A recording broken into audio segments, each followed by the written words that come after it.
जय जयसु प्रभु यीशु में। प्रिय बहनों एवं भाइयों, हमारे बाइबल तीर्थ यात्रा के 43वां दिन में फादर आप सभी लोगों को प्रभु यीशु के नाम पर अभिवादन करते हैं और स्वागत करते हैं। हालेलुया।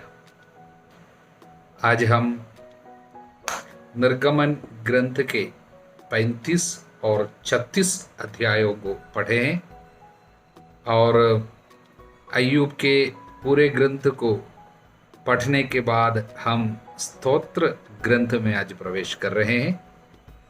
मार्कुस के सुसमाचार के 15वां अध्याय आज हम पढ़ चुके हैं।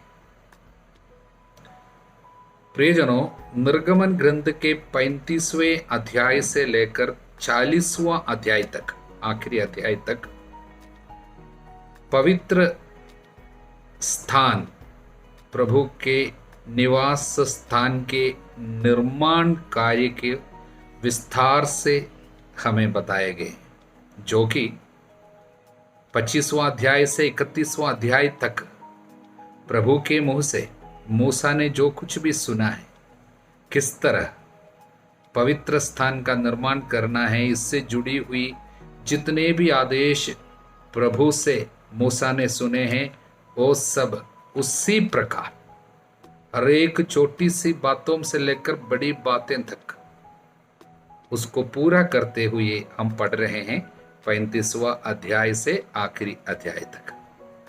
हालेलुया। निर्माण कार्य को शुरू करने के पहले सबसे पहली बात यह है, मूसा ने इस्राएलियों के सारे समुदाय से कहा, वचन 4, प्रभु ने आदेश दिया है, अपनी संपत्ति से प्रभु को चंदा दो। जो चाहता है वह प्रभु को अपना चंदा अर्पित करे। और इतने उत्साह के साथ लोगों ने देने का कार्य किया, इतने उत्साह के साथ किया, जहां तक कि हम पढ़ते हैं अगले अध्याय में, 36वां अध्याय में हम देखते हैं कि पवित्र स्थान के निर्माण में लगे सब शिल्पकार काम छोड़कर मूसा के पास आकर बोले, जो काम प्रभु ने संपन्न करने का आदेश दिया उसके लिए लोग जरूरत से ज्यादा सामान ला रहे हैं। ये सुनकर मूसा ने शिविर भर में ये घोषणा करने का आदेश दिया, कोई पुरुष या स्त्री पवित्र स्थान के लिए अब कोई चंदा ना लाए, क्योंकि जरूरत से ज्यादा लोगों ने दिया। दो बातें हैं इसमें। पहली बात, उन लोग शायद अपने पापों के प्रायश्चित स्वरूप दे रहा था, कारण सोना के बछड़े को बनाने के लिए उन्होंने अपने आभूषण सब दिए थे, उसकी याद शायद उनके मन में है। अभी प्रायश्चित स्वरूप उन लोग देने में और रुचि दिखाया प्रभु के लिए, इसलिए पापों के प्रायश्चित के रूप में अब दे रहे हैं। इस बात को जब हम मन में रखेंगे तब हमको याद आते हैं, एक वचन जरूर याद आनी चाहिए, तोबित के अध्याय 12, वहां पर वचन 9, दान मृत्यु से बचाता, हर प्रकार का पाप हरता है। जो इस तरह दान करता है उसे पूर्ण जीवन प्राप्त होगा, क्योंकि प्रार्थना उसकी शक्ति दान और उपवास से दुगुना हो जाती है। 12वां अध्याय वचन 8 में। इसलिए और अनेक जगहों में हम इसकी दान देने की जरूरत हम लोग बाइबल में पढ़ते हैं। विशेषकर उदाहरण के लिए तोबित के अध्याय 4 वचन 9, तुम्हारा ये दान विपत्ति के दिन तुम्हारे लिए अच्छी नीति प्रमाणित होगा, क्योंकि दान मृत्यु से बचाता है, अंधकार में प्रवेश करने से रोकता है। मृत्यु से यानी पाप के कारण जो मृत्यु आ सकते हैं, उनसे दान हमको बचाता है। प्रवक्ता ग्रंथ के 29वां अध्याय का 14वां वचन इस प्रकार है, सर्वोच्च प्रभु की आज्ञा के अनुसार अपने धन का उपयोग करो, तब तुम सोने की अपेक्षा उससे अधिक लाभ उठाओगे। आगे कहता है, इस तरह आप दान देंगे, भिक्षा दान देंगे या प्रभु के कार्य के लिए दान देंगे, वो पक्की ढाल और भारी भाले की अपेक्षा अधिक अच्छी तरह से तुम्हारे लिए शत्रु से लड़ेगी। जो दान हम देते हैं शत्रु से लड़ने में हमारी मदद करेंगे। और प्रवक्ता ग्रंथ के 17वां अध्याय वचन 18, मनुष्य का ये दान मुहर की तरह उसकी रक्षा करता है। देखिए कितने जगह में लिखा है दान जो हम देते हैं वो हमको बचाने में मदद करेंगे। ये नए विधान में भी कई जगह में इसलिए हम देखते हैं 2 तुम्हें दिया जाएगा। अगर आप देंगे दबा दबा के हिला हिला कर भरी हुई ऊपर उठी हुई पूरी की पूरी नाप तुम्हारे गोद में डाल दिया जाएगा, प्रभु यीशु ने कहा। लूकस के सुसमाचार में हम देखेंगे। और प्रेरित चरित्र में हमने देखा था यीशु के मुंह से ये शब्द निकला था, क्या है? लेने की अपेक्षा देना अधिक सुखद है। हमने पहले देखा था। और कुरिन्थियों के दूसरे पत्र में 9वां अध्याय में संत पौलुस याद दिलाते हैं वचन 7, हर एक अपने मन में, और उसके 6वां वचन, इस बात का ध्यान रखे कि जो कम बोता है वो कम लुनता है, जो अधिक बोता है वो अधिक लुनता है। देने के बारे में जब बोलते हैं, चंदा देने के बारे में जब बोलते हैं, तब इस तरह समझाते हैं, इस बात का ध्यान रखे जो कम बोता है कम लुनता है। इसका मतलब जो आप देते हैं आप बोने के सदृश है। और वो बोलते हैं प्रसन्नता से देना है, खुशी से देना है। खुशी से देने वालों को प्रभु प्यार करता है। और इसलिए हम लोग प्रवक्ता ग्रंथ के 35वां अध्याय में प्रभु का वचन कहते हैं, खाली हाथ उनके सामने नहीं जाना, क्योंकि आदेश का अनुकूल है। जब भी जाते हैं आपको चढ़ावा प्रभु के पास लेकर जाना है। तो ये पहली बात। और दूसरी बात यह है, इनसे जुड़ी हुई बात है, देखिए आराधना से जुड़ी हुई, अपने प्रभु के उपस्थिति और प्रभु के मंदिर से जुड़ी हुई बात को जब प्रभु समझाते हैं, सिखाते हैं और उसको शुरू करने के लिए बताते हैं, उसके सबसे पहले देने की बातें प्रभु सिखा रहे हैं। इसका मतलब मनुष्य का दान या चढ़ावा और आराधना ये दोनों जुड़ी हुई है, दोनों अलग नहीं किया जा सकता। क्योंकि आराधना से जुड़ी हुई बातें जब भी हम सोचते हैं, भक्ति प्रार्थना, मनुष्य के मन में ये आते हैं कि जाके कुछ पाना है। लेकिन पाने से बढ़कर एक चीज आराधना में वो देना है। इसलिए जो दान देते हैं वो इस बात का प्रतीक है, प्रभु के अधिकार को स्वीकार करना और प्रभु के स्वामित्व को स्वीकार करना, एक्सेप्ट करना, accepting the authority of Christ, surrendering ownership to the lord. इसलिए कुछ देना प्रभु को इस बात का प्रतीक है कि प्रभु सब आपका है, सब मेरे लिए आपने दिया है, मेरा कुछ भी नहीं है, सब प्रभु का है। इस बात को हम स्वीकार करते हैं। आराधना की सबसे बड़ी बात है कि स्वीकार करना प्रभु सब कुछ दे रहा है। इसलिए टाइथ गिविंग यानी दशमांश देना इस बात का सबसे अच्छा प्रकटन है कि हम ये स्वीकार कर रहे हैं, मेरे जीवन में अब तक जो कुछ भी मैंने पाया है सब प्रभु से पाया है, सब प्रभु की है, प्रभु के लिए है। हालेलुया। स्तोत्र ग्रंथ के पहले अध्याय में पहला वचन इस प्रकार है, धन्य है वो मनुष्य जो दुष्टों की सलाह नहीं मानता, पापियों के मार्ग पर नहीं चलता, अधर्मियों के साथ में नहीं बैठता। प्रभु का नियम हृदय से वो चाहता, दिन रात उसका मनन करता है। इंग्लिश में ट्रांसलेशन ऐसा है, हैप्पी इज द मैन, और उसके बाद एक एक करके बोलता है। कुछ ट्रांसलेशन में ऐसा, blessed is the man. Happiness, सच्चा आनंद या प्रभु से धन्यता यानी कृपा, इन बातों में निर्भर है। ये स्तोत्र ग्रंथ के पहले अध्याय के पहले स्तोत्र के मुताबिक 5 कार्यों पे निर्भर है एक व्यक्ति के जीवन में आशीर्वाद और सफलता या सच्चा आनंद या प्रभु की कृपा। 5 बातों पे निर्भर है। पहली बात, दुष्टों की सलाह नहीं मानना। यानी जो लोग दुष्टता में रहते हैं, पाप में रहते हैं, प्रभु के अधिकार को स्वीकार नहीं किया है, ऐसे लोगों की सलाह स्वीकार नहीं करना, ये महत्वपूर्ण बात है। इसके विषय में आगे हमको और अधिक शिक्षा प्रभु देने वाले हैं। और दूसरी बात, पापियों के मार्ग पर नहीं चलना। दूसरे लोग जो पाप का काम करता है, पाप के लिए आपको आमंत्रित करेंगे, अन्य लोग जिस तरह व्यवहार करते हैं उस तरह उनको देखे दोस्ती के कारण आपको वो कार्य नहीं करना जो आपके दोस्त शायद करते होंगे। आपको ऐसा करने का अधिकार प्रभु नहीं देते हैं। और तीसरी बात, अधर्मियों के साथ में नहीं बैठना, यानी ये चुगली करने वाले लोगों के साथ, गलत गंदी बातें करने वाले लोगों के साथ, बुराई की चर्चा करने वाले लोगों के साथ बैठना नहीं है। और चौथी बात, प्रभु के नियम हृदय से चाहना, वचन हृदय से चाहना, प्रभु की इच्छा का पालन करने के लिए आग्रह रखना है। जैसा कि यीशु ने कहा, मैं इसलिए नहीं आया हूं स्वर्ग से कि मैं अपनी इच्छा पूरी करूं, बल्कि मैं इसलिए आया हूं जिसने मुझे भेजा उसकी इच्छा को मैं पूरा करूं।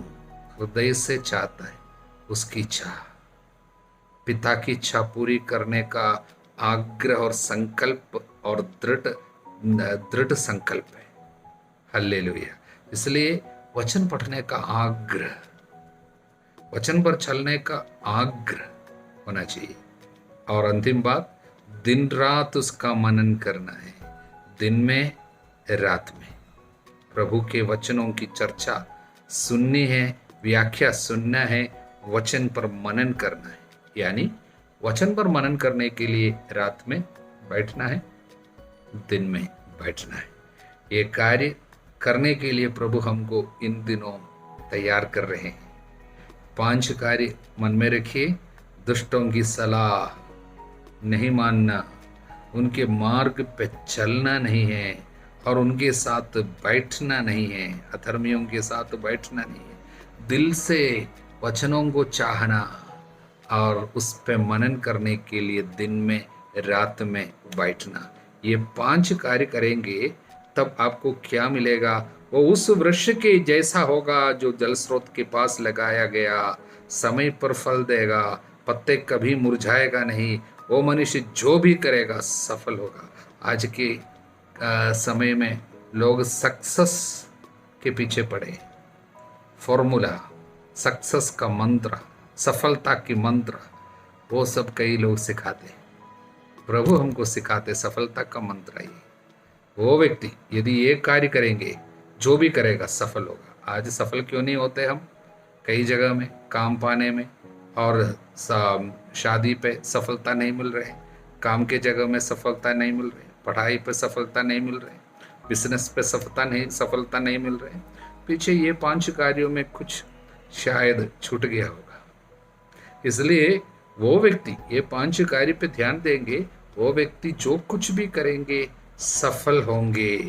वचन कहता है वो जल स्रोत के पास लगाया गया, हमेशा जल मिलेगा। प्रियजनों, प्रभु ने कहा जो प्यासा है वो मेरे पास आकर पी ले, उनके हृदय के अंतस्थल से संजीवन जल की नदियां बह निकलेगी। प्रभु पवित्र आत्मा के बारे में कह रहा था। यानी यहाँ पर जो जल स्रोत के पास लगाया गया व्यक्ति के बारे में कहता, वो कौन है? जिनके ऊपर पवित्र आत्मा मंडराता है। पवित्र आत्मा का अभिषेक जिस व्यक्ति पे भरपूर मात्रा में पाए जाते हैं वो व्यक्ति है।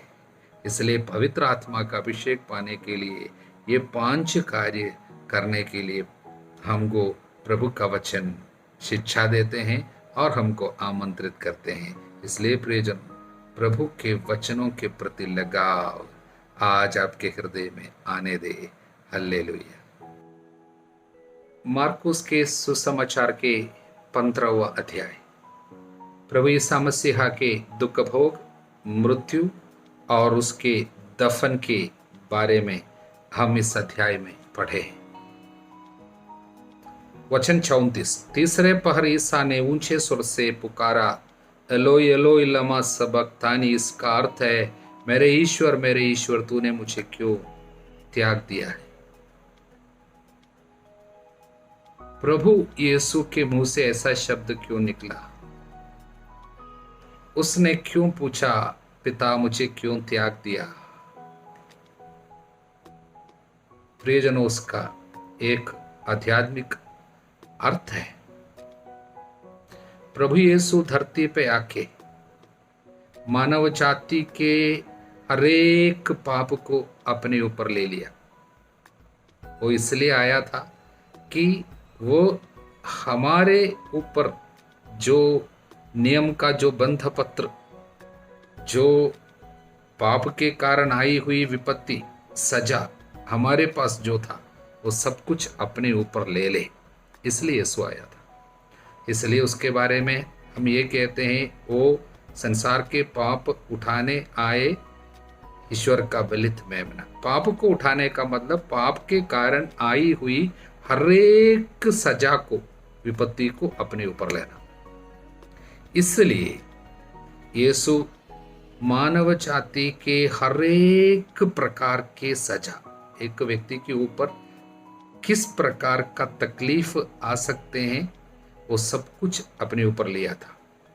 इसलिए हम उनके जीवन को देखते हैं, जैसे आए तब से तिरस्कार, माँ के गर्भ से ही उनका तिरस्कार शुरू हुआ। जब पैदा हुआ उस समय उनको जगह नहीं था, तिरस्कार हरेक प्रकार का, अपने लोगों से, बाहर के लोगों से, महायाजकों नेताओं से, मतलब अपने धर्म के नेताओं से और अन्य धर्म के लोगों से, सारे जगह से उनको तिरस्कार मिला। फिर गरीबी को अपने ऊपर ले लिया, हर प्रकार के दर्द, शारीरिक, मानसिक, आध्यात्मिक, हर एक दर्द को अपने ऊपर उसने ले लिया। फिर एक सजा जो पाप के कारण मानव जाति पे आती है, सबसे बड़ी दुख की बात हो है, वो क्या है? ईश्वर मुझे त्याग दिया, ये विचार। अनेक लोग क्यों खुदकुशी करते हैं? इसलिए कि उनके जीवन में प्रभु भी नहीं है, ईश्वर भी मुझे छोड़ दिया। ये जीवन के सबसे खतरनाक अनुभव है, सबसे दुखदाई हालत है। अनेक व्यक्ति ये अंधकारमय हालत से होकर जाते हैं, प्रभु दिखाई नहीं देता, ईश्वर है ही नहीं है, ईश्वर भी मुझे छोड़ दिया। बाकी कोई भी छोड़ने पर भी ईश्वर हमें संभालता, ये विचार हमको सांत्वना देता है, आगे बढ़ने के लिए हिम्मत देता है। लेकिन अनेक लोग इस हालत पे पहुंच जाते हैं, यहाँ तक कि जाकर सोचते हैं ईश्वर भी नहीं है, हमको छोड़ दिया, अभी वो यहाँ पर हमारे साथ नहीं है। प्रियजनों, पिता परमेश्वर अपने बेटे को इस हालत से होकर गुजरने दिया हमारे लिए, जिससे जितने भी लोग दुनिया की शुरुआत से आप तक और दुनिया के अंत तक इस हालत से होकर जाएंगे, ईश्वर मेरे जीवन में नहीं है बोलकर शायद खुदकुशी किया हो, शायद ऐसी निराशाजनक परिस्थिति में जीवन बिताकर मर गए हो, उन सारे लोगों को भी बचाने का अधिकार यीशु अपने ऊपर लिया। उसके लिए इस हालत में यीशु को उतरना अनिवार्य था, जरूरी थी कि पिता जो उनके अंतरतम में हमेशा बात करते रहे, हमेशा आगे बढ़ने के लिए पिता की आवाज वो सुनता रहा, पिता की इच्छा पे हमेशा चलता रहा, हमेशा पिता की उपस्थिति का एहसास करता रहा, उस बेटे को पिता एक पल के लिए उपस्थिति नहीं दिया। प्रियजनों, यीशु के जीवन के सबसे दुखदाई पल यानी सबसे दर्दनाक पल वो पल होगा, पिता की उपस्थिति से शायद पिता उनको एक पल के लिए वंचित रखा। हालेलुया। लेकिन वो निराशा का शब्द नहीं, एक पल के लिए पिता भी हमें छोड़ दिया, इस तरह के अनुभव से होकर गुजरा। लेकिन अन्य सुसमाचारों में हम पढ़ते हैं, मरने के पहले यीशु ये बोलकर गया, पिता मैं अपनी आत्मा को आपके हाथों पे छोड़ देता हूँ, समर्पित करता हूँ। भरोसे का शब्द बोलकर ही गया। इसलिए प्रभु निराशा में नहीं मरा, लेकिन इनको इस हालत से होकर गुजरना जरूरी था, जिससे हम सभी लोगों को शायद जीवन में कहीं न कहीं, कभी न कभी हम भी इस तरह की हालत में आकर जाते हैं कि प्रभु भी, ईश्वर भी मेरे जीवन में शायद नहीं है, कहाँ है प्रभु, मुझे क्यों छोड़ दिया।